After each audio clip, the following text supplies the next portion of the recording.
Active AP పేరుతో వచ్చే విద్యా సంవత్సరం నుంచి అన్ని ప్రభుత్వ స్కూళ్లు, కాలేజీల్లో క్రీడలు, ఎన్సీసీ, స్కౌట్స్ అండ్ గైడ్స్ ఉండేలా చర్యలు తీసుకుంటాం శాసన మండలిలో విద్యాశాఖ మంత్రి నారా లోకేష్ పేర్కొన్నారు. ఇప్పుడు స్కూల్స్ కూడా మీరు చూస్తే స్కూల్స్ లో కూడా స్కూల్స్ కి ఆప్షన్స్ ఇచ్చి క్రికెట్ కానివ్వండి, కబడ్డీ కానివ్వండి, వాలీబాల్ కానివ్వండి, ఖోఖో కానివ్వండి, నేను ఆప్షన్స్ ఇద్దాం అధ్యక్ష. పిల్లలకి ఇచ్చి వాళ్ళకి కావాల్సిన కిట్స్ యాక్టివ్ ఏపీ పేరుతో అది చేద్దామని. ఎన్సీసీ ఇది నేను ఆల్రెడీ చాలా స్పష్టంగా చెప్పాను. We are very serious about. నేను వెళ్ళి రాజ్నాథ్ సింగ్ గారి దగ్గర టైం తీసుకుని కమిషనరేట్ ఇక్కడ అడిగా, ఎందుకంటే డైరెక్టరేట్ ఇక్కడ అడిగాను. కారణం ఏంటంటే అది వస్తే మనకి ఎక్కువ గ్రిప్ వస్తుంది. ఎందుకంటే సమీపంగా అనేక కారణాల వల్ల తగ్గిపోతుంది. తప్పకుండా అది మన బలోపేతం చేయాలి. స్కౌట్స్ అండ్ గైడ్స్ ఒకటి, దాంతో రెడ్ క్రాస్ విషయం కూడా నేను డిస్కస్ చేశాను. అది సీరియస్ గా తీసుకుంటున్నాం అధ్యక్ష.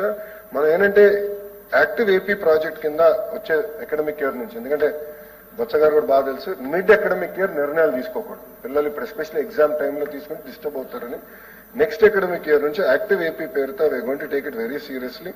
అది తీసుకుని వారానికి కనీసం 150 నిమిషాలు ఫిజికల్ యాక్టివిటీ ఏర్పాటు చేయాలనేది మన ప్రభుత్వం తప్పనిసరిగా తీసుకుంటుంది.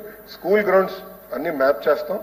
మ్యాప్ చేసి అక్కడ ఇన్ఫ్రాస్ట్రక్చర్ ఎట్లా మెరుగుపరచాలని దానిపైన కూడా మేము ఆల్రెడీ డిస్కస్ చేస్తున్నాం అధ్యక్ష. అది చేసి లాస్ట్ పాయింట్ అధ్యక్ష మర్చిపోయి సమాధానం ఇస్తాం. చక్రపాణి రిపోర్ట్ విషయం కొంచెం నేను స్టడీ చేయాల్సిన అవసరం ఉంది. గౌరవ సభ్యులు నా దృష్టికి తీసుకొచ్చారు. Thank you very much. నేను చదువుతాను అధ్యక్ష. చదివిన తర్వాత అంటే నేను స్పందిస్తాను అధ్యక్ష.